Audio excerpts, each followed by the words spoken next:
প্রিয় বন্ধুরা, আসসালামু আলাইকুম। বৃক্ষ লতা গুল্মে আচ্ছাদিত সবুজ শ্যামল পথটি ধরে আমাদের আজকের গন্তব্য উপমহাদেশের প্রখ্যাত ইসলাম ধর্ম প্রসারক হজরত খান জাহান আলী রহমতুল্লাহ আলাইয়ের অন্যতম গুরুত্বপূর্ণ শিষ্য পীর মোকাররম আলী শাহ রহমতুল্লাহ আলাইয়ের মাজার প্রাঙ্গণ পরিদর্শন। প্রিয় বন্ধুরা, আমরা কিন্তু আমাদের কাঙ্ক্ষিত গন্তব্যে পৌঁছে গেছি। দরগা শরীফ কোনটা মানে আমাদের এখানে আসলাম। কেমন আছে সবাই? এই জায়গাটা খুব বিখ্যাত। কি জন্য বিখ্যাত বলো? মাজার। কার মাজার আছে? আচ্ছা, ওনার সম্পর্কে কিছু জানো? আচ্ছা আচ্ছা, একটু জানতে হবে। আমরা বাঙালি তো, বিষয়টা হচ্ছে আমরা ইতিহাস নিয়ে ঘাটাঘাটি করি না, কিন্তু এক সময় ইসলাম ধর্মের সূচনা কোথায় বলো তো? কোন জায়গায়? আরব দেশ, তাই তো? সে আরব দেশের মানুষেরা কিন্তু ইতিহাস এবং ঐতিহ্য সবাই তারা জানতো, জানার চেষ্টা করত, কিন্তু আমরা জানি না, আমরা জানার চেষ্টাও করি না। ঠিক আছে, ইনি যিনি আছেন, এরকম ইনার মতো বহু গুণী মানুষ আছেন, পীর মোকাররম রহমতুল্লাহ আলাইয়ের মতো এরকম অনেকেই আছে, যার কারণে কিন্তু আমরা ইসলামকে পেয়েছি, তাই না? আচ্ছা, এইটা কি? এটা পুরনো মসজিদের একটা। প্রিয় দর্শক বন্ধুরা, আপনারা যে অংশটি দেখতে পাচ্ছেন এটি আনুমানিক 600 বছর আগে প্রতিষ্ঠিত একটা মসজিদের অংশ। হ্যাঁ, 1 লাখি মসজিদ এক রাত্রে উঠছিল। প্রত্নতাত্ত্বিক নিদর্শন বা দর্শনীয় অনিন্দ সুন্দর যে কোনো স্থাপনা নিয়ে আমাদের অতি প্রাকৃত গল্প গুজবের কোনো শেষ নেই। প্রিয় বন্ধুরা, ঝিনাইদহের 12 বাজার তৎকালীন নাম ছিল মোহাম্মদাবাদ। ধারণা করা হয় এই মোহাম্মদাবাদ শহরই একটা সময় প্রাচীন আমলে গঙ্গারিডাই নামে পরিচিত ছিল।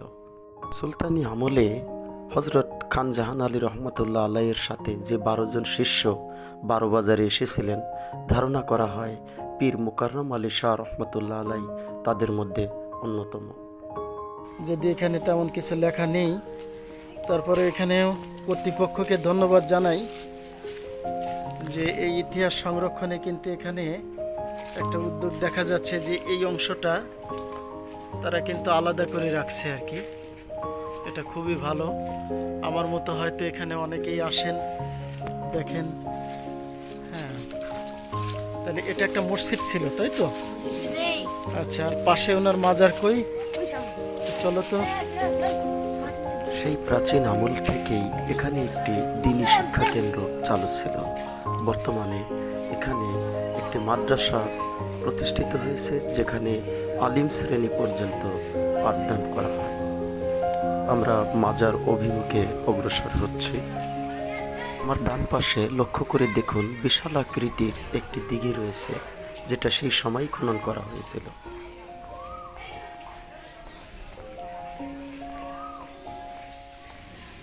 আসসালামু আলাইকুম, ভালো আছেন না? এ মাজার কি এটা? আচ্ছা আচ্ছা, আলহামদুলিল্লাহ। প্রিয় বন্ধুরা, আমরা কিন্তু একেবারে মাজার প্রাঙ্গণে হাজির হয়ে গিয়েছি। প্রিয় বন্ধুরা, আমি বিচরণ করছি সেই বিখ্যাত 12 আউলিয়ার মধ্যে একজনের মাজারের সামনে।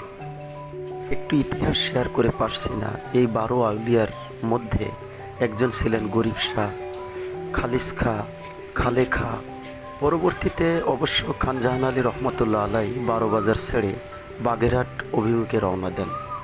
পথিমধ্যে গরিব শাহ মারা যায় এবং তার মাজার কিন্তু যশোর শহরের একেবারে প্রাণ কেন্দ্রে অবস্থিত। খান জাহান আলী রহমতুল্লাহ আলাই যখন 12 বাজার ছেড়ে বাগেরহাটের অভিমুখে রওনা হন, তখন তার সদয় অনুমতি নিয়ে পীর মোকাররম আলী শাহ রহমতুল্লাহ আলাই একটু উত্তর দিকে মাগুরা শহরের কাছেই ইসাখাদা নামক জায়গায় নবগঙ্গা নদীর তীরে একটি আস্থানা গড়ে তোলেন। এই অঞ্চলে তিনি ধর্মপ্রচার করেন এবং এখানেই শেষ নিঃশ্বাস ত্যাগ করেন। তার মাজার কিন্তু এইখানেই, এই অবস্থায় বর্তমান আপনারা যেভাবে দেখতে পাচ্ছেন। প্রতি বছর ৩রা মাঘ এখানে একটি ইসালে সাওয়াব মাহফিল অনুষ্ঠিত হয়। সুলতানি শাসক আলাউদ্দিন হুসেন শাহ বা তার পুত্র নুসরত শাহ বা পরবর্তীতে নাসিরউদ্দিন মাহমুদ শাহের আমলে এদেশে ইসলামের প্রচার এবং বিকাশ ঘটতে থাকে। ইসলামের ইতিহাসের স্বর্ণযুগের সাক্ষী এই প্রত্নতাত্ত্বিক স্থাপনায় যদি আপনারা আসতে চান, তাহলে মাগুরা থেকে ঝিনাইদহ শহরের দিকে আসতে ইসাখাদা নামক জায়গা থেকে আপনাদেরকে ডান দিকে টার্ন নিতে হবে। এদিন আমাকে অত্যন্ত উষ্ণ সময় উপহার দেওয়ার জন্য পুলিশ কর্মকর্তা হাসান ভাইকে কৃতজ্ঞতা এবং ধন্যবাদ জানাচ্ছি।